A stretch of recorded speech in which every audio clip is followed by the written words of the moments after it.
Hi, my name is Krishna Suresh. I'm a student at Mellon College of Engineering studying robotics. This past summer, as a part of the Robotics Institute Summer Scholars Program, in the Air Lab, I've been working on a multi-drone view planning system for dynamic multi-target coverage. So let's first talk about what is view planning. This is the idea that we want to be able to optimize how we are observing the environment. So aerial robotics is really good for view planning because it allows us to place these sensors wherever we want to, so that it's easier to optimize whatever objective we want. And specifically, teams of aerial robots allow us to do larger scale filming of dynamic groups, and also enables us to achieve higher level functions, such as 3D reconstruction for human poses, cinematic filming, or to efficiently explore an environment. However, filming for multi-target coverage in these cluttered environments poses a challenge because it forces us to model how the scene is being occluded, as well as model inter-robot and robot-to-environment collisions.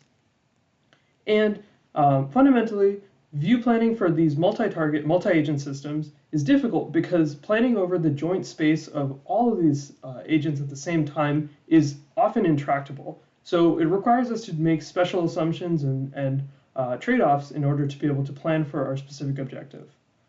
So let's first talk about some prior work related to multi-drone planning.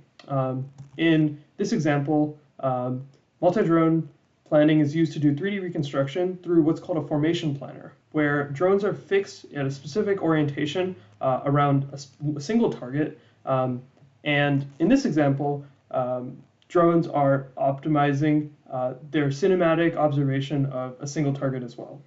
In this work, we develop a dynamic multi-target, multi-agent view planner. We create a occlusion-aware objective for filming groups of people through an internal software rendering system. And finally, do a performance comparison between our collision-aware view planner with a naive formation planner. First, let's define coverage. So coverage is the objective that we are maximizing over to optimally film all of our targets. Coverage is defined as a measure of how much of the surface area of all the targets that we are observing. And specifically, what we're doing is we are maximizing the square-rooted sum of the surface area, because when we observe the same surface from two perspectives, we want to provide a diminish to the reward from the second perspective, so that the sensors are promoted to have a more diverse set of views rather than duplicating specific views from multiple sensors. And in this example, we are maximizing the pixel density, which we obtain from an internal rendering system that renders a height map of our environment, as well as a uniquely colored face for every face for each target. This allows us to pull out that uniquely colored face and identify which target that came from, and accumulate the coverage representation from there. And the reason that we use coverage instead of a specific application area is that it allows us to optimize over the surface area directly, rather than some more complex application objective.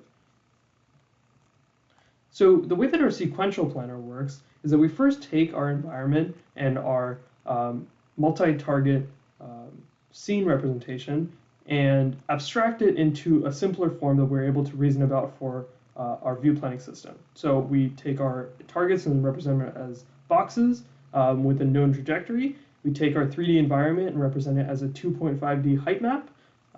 And this allows us to then model how the agents are able to interact with the environment, as well as observe the targets. So we discretize the world into a set of points that are that allow the agent to move around in X, Y heading and through time. And this allows us to define a Markov decision process for how the agent is able to move through the world. And in the planning step, we are able to greedily maximize each of the agents sequentially. And after we've maximized a specific agent, we fix that trajectory and add that to the list of collision zones for the sequential agents. And this prevents inter-robot collisions and allows us to efficiently and scalably plan for all of the agents rather than planning over the joint space over the full multi-agent system. To test our planner, we developed a set of experiments, and in this specific test case, 2 targets are going around a corner and crossing paths with each other. So our 4-agent formation planner, as depicted by the formation with two drones facing the target, has a an average pixel density over the whole horizon of 1.7 megapixels per meter squared, whereas our sequential planner achieves a result of 2.4 megapixels. And interestingly, when we use less sensors, 3 agents with the sequential planner, we still achieve more total coverage over our horizon with the sequential plan rather than a naive fixed formation plan. In addition, we're also considering collision constraints with the sequential planner rather than ignoring collision constraints with the formation planner. Here's an example trajectory from our formation planner where we show that the fixed formation is tracked over time and the internal representations are rendered on the right. And then here's an example of our sequential greedy planner, and as you can see, it's a lot more intelligently navigating the environment and also developing a more diverse set of views considering the occlusions. And finally, for future work, we aim to develop this planner into a more real-time system through parallelization of a lot of the processes, and also integrate it with a navigation stack to test it with simulated drones.